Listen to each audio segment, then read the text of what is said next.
प्रिय विद्यार्थियों, आज हम BA part 3 political science paper 2 के अंतर्राष्ट्रीय संबंध पेपर में गुट निरपेक्षता पर चर्चा करेंगे। गुट निरपेक्षता क्या है? गुट निरपेक्षता का अर्थ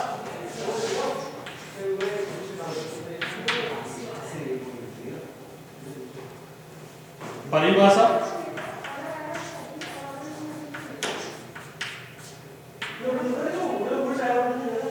गुट निरपेक्षता के कारक,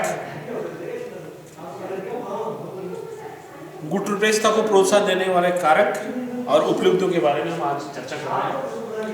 गुट निरपेक्षता को समझने के लिए हमें थोड़ा ऐतिहासिक परिप्रेक्ष्य जाना होगा। प्रथम विश्व युद्ध के पश्चात राष्ट्र संघ का निर्माण हुआ और उसके तत्पश्चात द्वितीय महायुद्ध के पश्चात संयुक्त राष्ट्र संघ का निर्माण हुआ। ये दोनों जो विश्व संस्थाएं थी, ये दोनों विश्व संस्थाएं महायुद्धों को नहीं रोक पाई। अब तीसरा विश्व युद्ध नहीं हो, इसके लिए मानव जाति को प्रयास करना था और इसके लिए ये कहा गया कि जो संयुक्त राष्ट्र संघ है वो संयुक्त राष्ट्र संघ तीसरे विश्व युद्ध को रोकेगा। द्वितीय महायुद्ध के बाद में अंतर्राष्ट्रीय राजनीति की जो स्थितियां थी वो इस तरह की थी कि दोनों द्वितीय महायुद्ध के बाद दो महाशक्तियों का उदय हुआ। एक का नेतृत्व संयुक्त संघ करता है जिसको साम्यवादी गुट कहते हैं। दूसरी जो महाशक्ति उभर करके सामने आई वो अमेरिका अर्थात पूंजीवादी गुट। एक साम्यवादी गुट और एक पूंजीवादी गुट, ये दोनों गुटों ने एक तरीके से दोनों गुट यानी कि दो महाशक्तियां उभर करके सामने आई और जो नव स्वतंत्र जो राष्ट्र थे उन नव स्वतंत्र राष्ट्रों को ये दोनों गुट आपस में एक अपनी तरफ खींचने लगे। अर्थात इनका प्रयास ये था कि जो भी स्वतंत्र राष्ट्र हैं वो एक तरीके से या तो हम में मिले, जो हम में नहीं मिले वो हमारा शत्रु है। तो द्वितीय महायुद्ध के पश्चात दो विरोधी गुटों में सोवियत गुट और अमेरिकी गुट ये विभाजित हो चुका था। दूसरी तरफ एशिया और अफ्रीका के 9 स्वतंत्र राष्ट्र ऐसे थे जिन्होंने अभी नई स्वतंत्रता प्राप्त की थी और ये एक तरीके से किसी भी गुट में शामिल नहीं होना चाहते थे, अपना स्वतंत्र अस्तित्व बनाए रखना चाहते थे। इसलिए ये जो एशिया अफ्रीका में जो नवजागरण हुआ, इसमें जो एक तरीके से इन दो गुटों के अलावा तीसरा गुट बनाने की जो तीसरी शक्ति को की धारणा को मजबूत करने का जो कार्य किया, उसमें 3 राष्ट्र अध्यक्ष थे, Nehru, Nasser, Tito. Nehru he belong to India, Nasser belong to मिस्र, टिटो बिलोंग टू यूगोस्लाविया। तो ये तीनों जो राष्ट्र अध्यक्ष थे, इन तीनों ने मिल करके एक तीसरी शक्ति की अवधारणा को जन्म दिया और उसका नाम था गुट निरपेक्षता। लंबे औपनिवेशिक आधिपत्य से स्वतंत्र होने के बाद में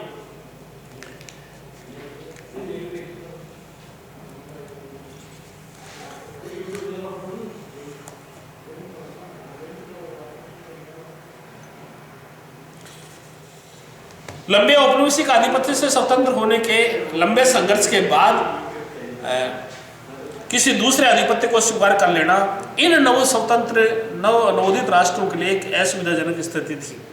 यानी कि अफ्रीका और एशिया के जो नए स्वतंत्र राष्ट्र थे वो एक लंबे औपनिवेशिक आधिपत्य से इनको छुटकारा मिला था। यानी कि भारत के संदर्भ में यदि हम कहें तो भारत में 200 वर्षों की आज़ादी के 200 वर्षों की गुलामी के पश्चात भारत स्वतंत्र हुआ था। इसलिए इन राष्ट्रों के लिए ये बहुत ही असुविधाजनक स्थिति थी कि फिर से वो किसी गुट के अंतर्गत शामिल हो जाएं और किसी भी गुट में शामिल होने का मतलब ये था कि फिर से दासता स्वीकार करना। अंतर्राष्ट्रीय राजनीति में एक ऐसी भूमिका की तलाश में थे ये राष्ट्र जिसमें आत्मसम्मान और क्षमता के अनुरूप इनको स्थान मिले। ये सभी राष्ट्र ऐसे थे जो आत्मसम्मान चाहते थे, अपनी संप्रभुता की सुरक्षा चाहते थे, अपनी संप्रभुता को बनाए रखना चाहते थे और ये क्षमता के अनुसार विश्व में अपना स्थान प्राप्त करना चाहते थे। तो ये जो गुटनिरपेक्षता है, इस गुटनिरपेक्षता को समझने के लिए पहले हम कुछ इस तरह से चर्चा करेंगे कि बाद में हमें स्पष्ट हो जाए कि गुटनिरपेक्षता ये है। एक विद्वान हुए जॉर्ज श्वार्ज़नबर्गर, उन्होंने गुटनिरपेक्षता को स्पष्ट करने के लिए उससे संबंधित 6 अर्थों की व्याख्या की और गुटनिरपेक्षता को इससे भिन्न बताया। ये 6 धारणाएं हैं। पहला है अलगाववाद, आइसोलेशनिज्म। आइसोलेशन अर्थात अलगाववाद ऐसी नीतियों का समर्थन करता है जिनसे राष्ट्र विश्व राजनीति में कम से कम भाग ले या उससे बिल्कुल अलग रहे। विश्व राजनीति में कम से कम भाग लेना या उससे अलग होना, ये एक तरीके से अलगाववाद है। दूसरी धारणा थी वो थी अप्रतिबद्धता अर्थात नॉन कमिटमेंट। किसी दो अन्य शक्तियों से समान संबंध रखते हुए, यानी कि दोनों शक्तियों से समान संबंध रखेंगे, उनमें से किसी एक के साथ पूरी तरह से प्रतिबद्ध न होना, यानी कि दोनों के साथ में प्रतिबद्ध न होना, ये अप्रतिबद्धता है, नॉन कमिटमेंट है। तीसरी जो धारणा थी तटस्थता और गुटनिरपेक्षता। तटस्थता गुटनिरपेक्षता से इस अर्थ में भिन्न है, ये देश की वह कानूनी या राजनीतिक स्थिति है जो किसी युद्ध के दौरान दोनों ही युद्ध राष्ट्रों में से किसी के साथ युद्ध में संलग्न होने की अनुमति नहीं देती है, अर्थात वह राष्ट्र न्यूट्रल रहेगा। चौथा है न्यूट्रलाइजेशन, यानी कि तटस्थीकरण।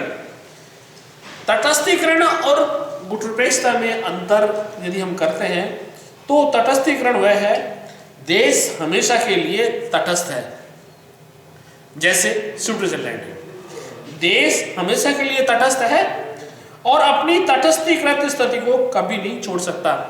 उदाहरण के लिए स्विट्जरलैंड। एक पक्षवाद, यूनिलैटरलिज्म, ये एक पक्षवाद इस सिद्धांत का हामी है कि प्रत्येक देश को निशस्त्रीकरण जैसे आदर्शों का पालन करने की अनुमति अपनानी चाहिए और ऐसा करते हुए इस बात पर बिल्कुल ध्यान नहीं देना चाहिए कि अन्य देश भी ऐसा करते हैं या नहीं। ये एक पक्षवाद है। असंलग्नता, नॉन इन्वॉल्वमेंट, विभिन्न परस्पर विरोधी विचारधाराओं के मध्य हो रहे संघर्ष के उत्पन्न खतरों के समझने पर जोर देती है और ये बताती है कि हमें इस संघर्ष से अलग रहना है। ये जो 6 सिद्धांत हैं, ये सिद्धांत जॉर्ज श्वार्ज़नबर्गर ने गुटनिरपेक्षता को स्पष्ट करने के लिए बताए थे। अब यदि हम चर्चा करते हैं कि भाई गुटनिरपेक्षता क्या चीज है, तो वस्तुतः ये मैत्री संधियों अथवा गुटों से बाहर रहने की नीति है। मैत्री संधियों और गुटों से बाहर रहने की नीति है। गुटनिरपेक्षता का अर्थ शक्तिमूलक राजनीति से पृथक रहना तथा सभी राष्ट्रों के साथ शांतिपूर्ण सहअस्तित्व और सक्रिय अंतर्राष्ट्रीय सहयोग है, चाहे वे राष्ट्र गुटबद्ध हो या गुटनिरपेक्ष हो। शीत युद्ध से पृथककरण ही गुटनिरपेक्षता का सार तत्व है। शीत युद्ध से पृथककरण ही गुटनिरपेक्षता का सार तत्व है, अर्थात शीत युद्ध में इन दोनों गुटों ने, अमेरिकी गुट और साम्यवादी गुट दोनों ने नवस्वतंत्र राष्ट्रों को अपने में मिलाने की कोशिश की, लेकिन ये नवस्वतंत्र राष्ट्र अपनी स्वतंत्रता को बनाए रखना चाहते थे और ये फिर से ये नहीं चाहते थे कि वो औपनिवेशिक रूप से किसी के अधीन बने। इसलिए उन्होंने अलग रहने की जो नीति अपनाई वो गुटनिरपेक्षता है। ये नीति चुप्पी लगाकर बैठ जाने की, यह नीति चुप्पी लगाकर बैठ जाने की या अंतर्राष्ट्रीय मामलों से संन्यास लेने की नहीं है, बल्कि इसके अंतर्गत स्वतंत्र राष्ट्रों के साथ मैत्रीपूर्ण संबंध स्थापित किए जाते हैं और अंतर्राष्ट्रीय राजनीति में न्यायपूर्ण ढंग से सक्रिय भाग लिया जा सकता है। हमारे प्रधानमंत्री पंडित जवाहरलाल नेहरू ने एक जगह पर ये स्पष्ट किया था कि जहां पर स्वतंत्रता को खतरा पैदा होता हो, स्वतंत्रता को धमकी दी जाती हो वहां और मानवता का हनन किया जाता हो, वहां पर हम न तो चुप रहे हैं न चुप रहेंगे। अर्थात एक स्वतंत्र विदेश नीति का पालन वह देश करेगा, वह देश गुटरपेक्स कहलाएगा। 1961 में गुटरपेक्सता के जो 3 कर्णधार थे, नेहरू, नासिर, टिटो, इन तीनों ने 5 आधार स्वीकार किए थे। ये 5 आधार कौन कौन से थे? उसमें पहला है वह सदस्य देश स्वतंत्र नीति पर चलता हो। नंबर 1 स्वतंत्र विदेश नीति।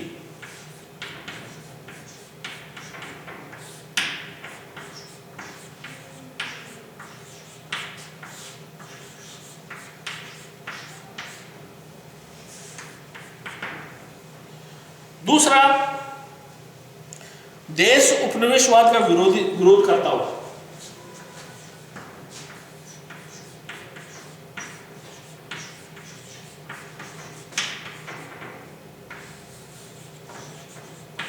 का विरोध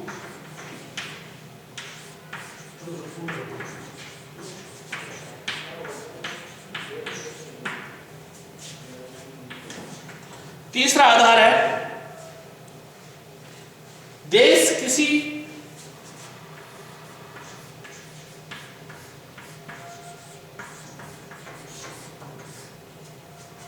सैनिक गुट से संबंधित नहीं हो।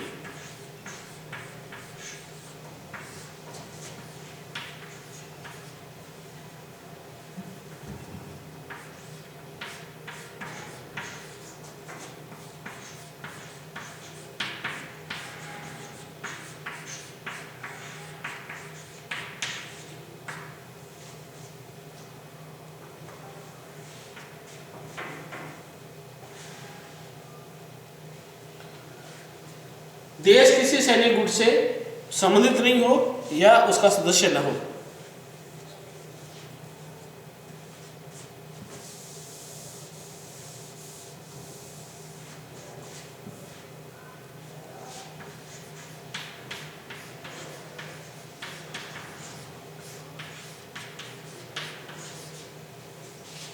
चौथा,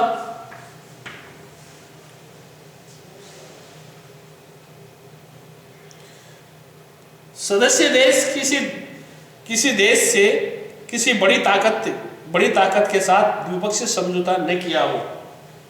किसी बड़ी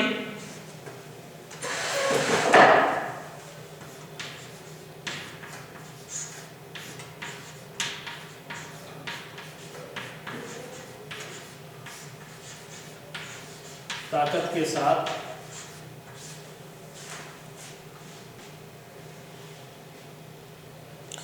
द्विपक्षीय समझौता।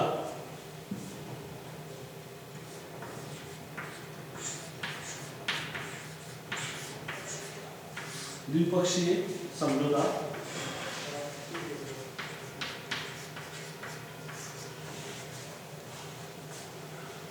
न किया हो।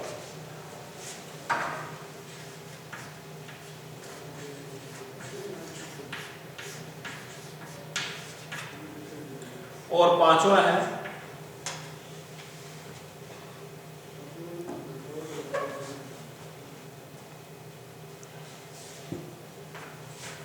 सदस्य देश किसी बड़ी ताकत को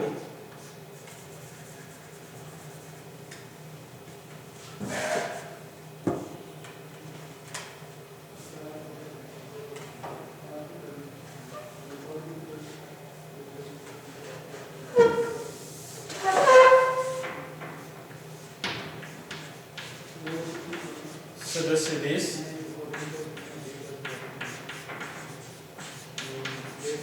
किसी बड़ी ताकत को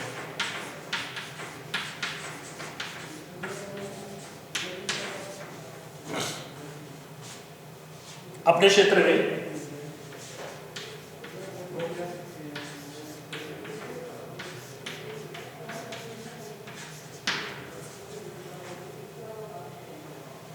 सैनिक अड्डा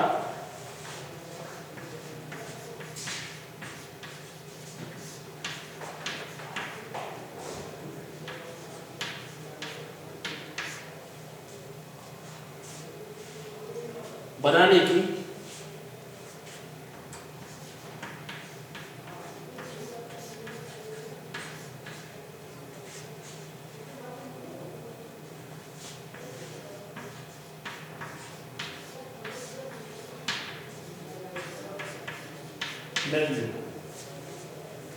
तो इस तरह से नेहरू नासिर टीटो ने ये गुटनिरपेक्षता के 5 आधार स्वीकार किए थे। और इसमें एक बार मैं इसका रिपीटेशन कर देता हूँ कि जो सदस्य देश है वो स्वतंत्र नीति पर चलता हो, नंबर 1। नंबर 2, सदस्य देश उपनिवेशवाद का विरोध करता हो। नंबर 3, सदस्य देश किसी सैनिक गुट का सदस्य न हो। नंबर 4, सदस्य देश किसी बड़ी ताकत के साथ द्विपक्षीय समझौता न किया हो। और पांचवा आधार, सदस्य देश किसी बड़ी ताकत को अपने क्षेत्र में सैनिक अड्डा बनाने की इजाजत न दी हो।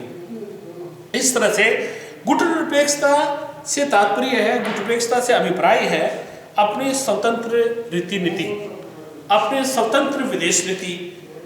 गुटों से अलग रहने से हर प्रश्न के औचित्य अनुचित्य को देखा जा सकता है। गुटों से अलग रहने से हर प्रश्न के औचित्य और अनुचित्य को देखा जा सकता है। किसी एक गुट के साथ संबंध होकर उचित अनुचित विचार किए बिना ही अंधानुकरण या समर्थन करना गुटनिरपेक्षता नहीं है। अर्थात कहने का मतलब ये हुआ कि गुटनिरपेक्षता के अंतर्गत गुटनिरपेक्षता वह है जहां अपनी स्वतंत्र रीति नीति हो, गुटों से अलग रहने से हर प्रश्न के औचित्य और अनौचित्य को देखा जा सकता है। किसी गुट के साथ संबंध होकर उचित अनुचित विचार किए बिना ही अंधानुकरण करना या समर्थन करना गुटनिरपेक्षता नहीं है। तो इस तरह से गुटनिरपेक्षता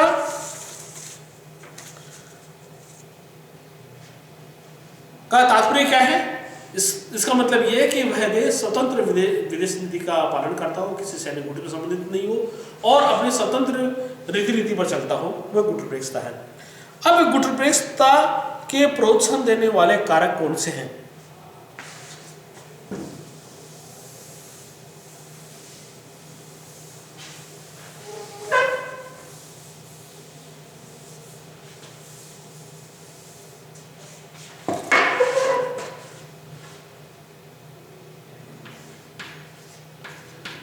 गुटनिरपेक्षता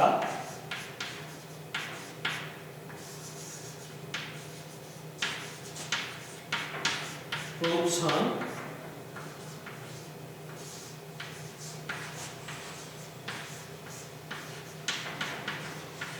वाले कारक।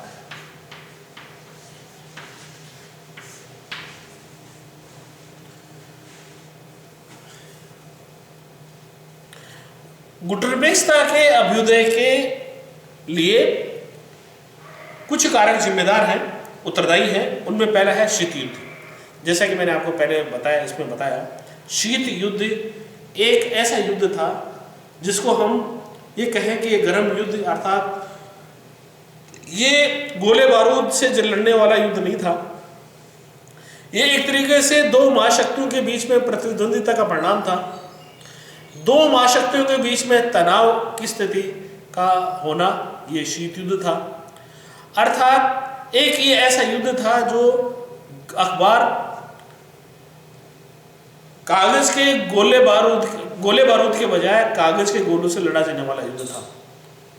इसमें पत्र पत्रिकाएं, अखबार, मीडिया, प्रिंट मीडिया और इन इलेक्ट्रॉनिक मीडिया, इसमें इन सब की भूमिका थी। अर्थात एक ऐसा युद्ध था जो आपस में तनाव पैदा कर रहा था इन्हें, और दोनों महाशक्तियों को एक तरीके से युद्ध के कगार पर खड़ा करने वाला युद्ध था। शीत युद्ध, पहला कारक इसका, पहला कारक जो उत्तरदायी कारक था वो था शीत युद्ध। शीत युद्ध, फर्स्ट शीत युद्ध।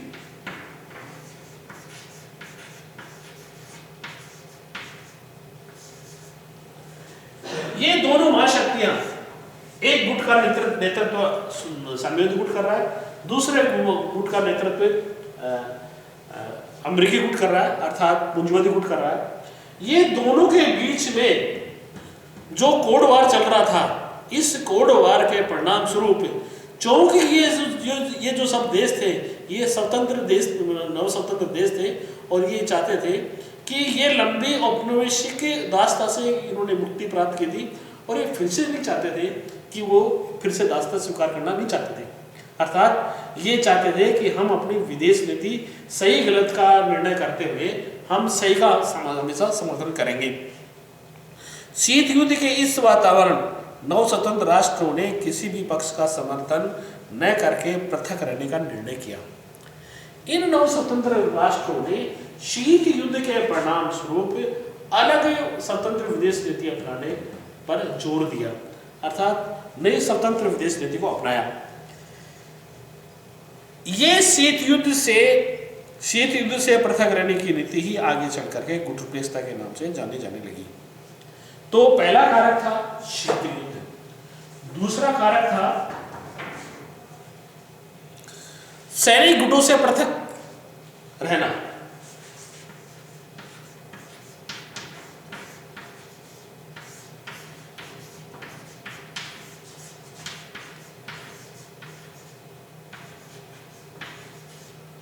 पृथक रहना, ये जो स्वतंत्र नव स्वतंत्र राष्ट्र थे, ये सैनिक गुटों में किसी भी सैनिक गुट में शामिल होना नहीं चाहते थे, सम्मिलित गुट में शामिल नहीं होना चाहते थे। ये पूंजीवादी गुट अर्थात अमेरिकी गुट में शामिल होना नहीं चाहते थे। ये सैनिक गुटों से पृथक रहना चाहते थे, क्योंकि ये जो राष्ट्र है, ये राष्ट्र एक तरीके से आर्थिक रूप से कमजोर थे, अनडेवलप्ड थे, और इन्होंने ये महसूस किया कि यदि हम एक गुट से बंध गए तो इसका परिणाम यह होगा कि हम आगे अपने देश का विकास नहीं कर पाएंगे। इसलिए हमारी भलाई इसी में है कि हम किसी भी सैनिक गुट से नहीं बंधे और सैनिक गुटों से पृथक रहे। तीसरा, अपने पृथक और विशिष्ट वैचारिक समूह को अक्षुण्ण बनाए रखने की अभिलाषा। तीसरा था अपने पृथक और विशिष्ट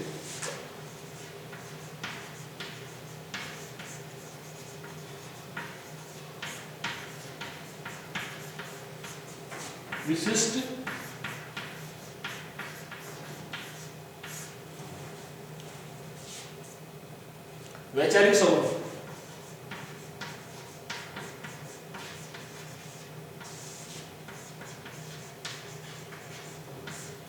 वैचारिक स्वरूप को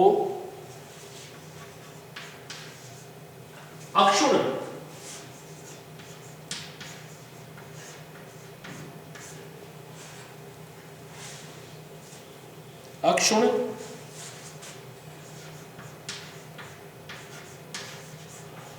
बनाए रखना। इन देशों ने, जैसे मैंने आपको बताया कि ये जो देश हैं, ये लंबी गुलामी से स्वतंत्र हुए थे, और ये चाहते थे कि हम अपने पृथक और विशिष्ट जो वैचारिक स्वरूप है उसको अक्षुण्ण बनाए रखना चाहिए, और ये यही चाहते थे कि उनकी एक विशिष्ट पहचान हो। चौथा है अपनी स्वतंत्र विदेश नीति को बनाए रखने की अभिलाषा। स्वतंत्र विदेश नीति के संचालन की अभिलाषा भी इन गुट निरपेक्ष देशों स्वतंत्र विदेश नीति का संचालन करने की इच्छा थी। किसी शक्ति के उपग्रह मात्र बनने की स्थिति नहीं ही दूसरों के संकेत पर चलने के लिए बाध्य हुए ये, तो इसलिए चाहते थे कि वो स्वतंत्र विदेश नीति के संचालन की अभिलाषा ने इनको किसी भी गुट में शामिल होने से अलग रखा। पांचवा कारक है आर्थिक कारक। ये जो सभी गुटनिरपेक्ष देश थे वो आर्थिक दृष्टि से बहुत पिछड़े हुए थे, और वे दोनों गुटों से आर्थिक सहायता चाहते थे। वे चाहते थे कि हम अपना आर्थिक विकास करें और आर्थिक विकास करने के लिए दोनों गुटों से सहायता की आवश्यकता थी। इसलिए जिसे भारत के संदर्भ में हम कहें, भारत ने अमेरिकी गुट से भी सहायता प्राप्त की और सोवियत गुट से भी सहायता प्राप्त की, क्योंकि भारत ये भी चाहता था कि वो किसी एक गुट के साथ में बन जाए। हालांकि वैचारिक रूप से देखा जाए तो भारत सोवियत गुट के समीप था, क्योंकि वहां पर जो चल रही थी पंचवर्षीय योजनाएं, ये सारी हमारे भी पंचवर्षीय योजना का मॉडल लाया गया। तो कहने का मतलब ये हुआ कि आर्थिक कारक भी इन देशों को स्वतंत्र विदेश नीति के लिए बाध्य करने वाला कारक था। अब यदि हम गुटनिरपेक्षता की बात करते हैं तो गुटनिरपेक्षता में कितने सदस्य थे? तो विश्व के लगभग 120 सदस्य देश इसके सदस्य थे। और लास्ट में यदि हम इस पर चर्चा करते हैं कि गुटनिरपेक्षता की क्या उपलब्धियां रही, गुटनिरपेक्षता की उपलब्धियों के बारे में यदि हम चर्चा करते हैं तो गुटनिरपेक्षता ने बहुत ही एक निर्णायक रोल निभाया, भूमिका निभाई। ये गुटनिरपेक्षता को दोनों गुटों द्वारा मान्यता मिली। प्रारंभ में यह हुआ कि दोनों गुटों ने एक तरीके से इन स्वतंत्र देशों को अपने तरफ खींचने की कोशिश की और इस कोशिश में ये किसी हद तक सफल भी हुए, किंतु नेहरू नासिर टिटो की जो तिकड़ी थी, इन्होंने स्वतंत्र नीति अपनाने पर जो अपनाने वाले जो राष्ट्र थे उनका तीसरा गुट बन गया एक तरीके से, और धीरे धीरे दोनों गुटों ने इसको मान्यता दे दी। विश्व राजनीति में जो संघर्ष थे उन संघर्षों को टालना संभव हो सका। और ये संघर्ष की यदि हम बात करते हैं तो ऐसे कई अवसर आए जिसमें ये कहा जा सकता था कि तीसरा विश्व युद्ध छिड़ने की नौबत आ रही थी, किंतु तीसरा विश्व युद्ध नहीं हो सका इन गुटनिरपेक्ष राष्ट्रों की वजह से।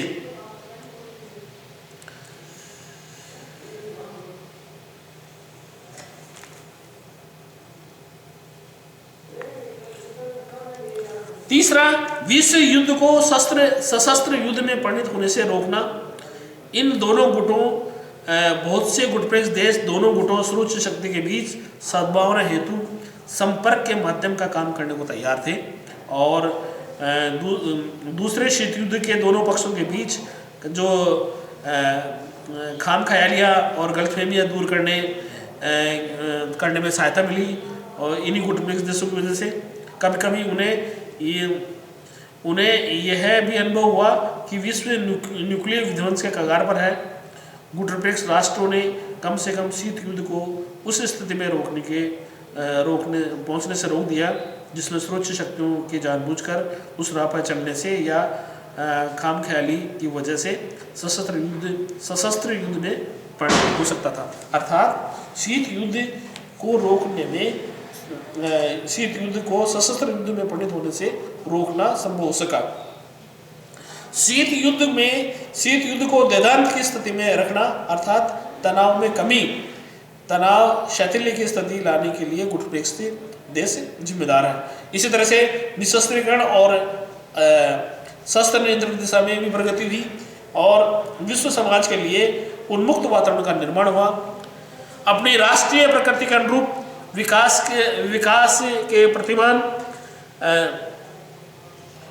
गुटनिरपेक्ष देशों की बड़ी बड़ी उपलब्धियों में एक ये भी है कि उन्होंने अमेरिकी और सोवियत आदर्श अपने ऊपर थोपे जाने का विरोध किया और अपनी राष्ट्रीय प्रकृति के अनुसार विकास के अपने राष्ट्रीय सांचों और पद्धतियों का आविष्कार किया। संयुक्त राष्ट्र संघ के स्वरूप को रूपांतरित किया। गुटनिरपेक्षता की नीति और गुटनिरपेक्ष राष्ट्रों ने संयुक्त राष्ट्र संगठन को कुछ ही दृष्टियों से हमेशा के लिए रूपांतरित करने में सहायता दी है। इसी तरह से विकासशील राष्ट्रों के मध्य आर्थिक सहयोग की बुनियाद और नई अंतर्राष्ट्रीय अर्थव्यवस्था की मांग, ये एक तरीके से इसकी उपलब्धियां थी।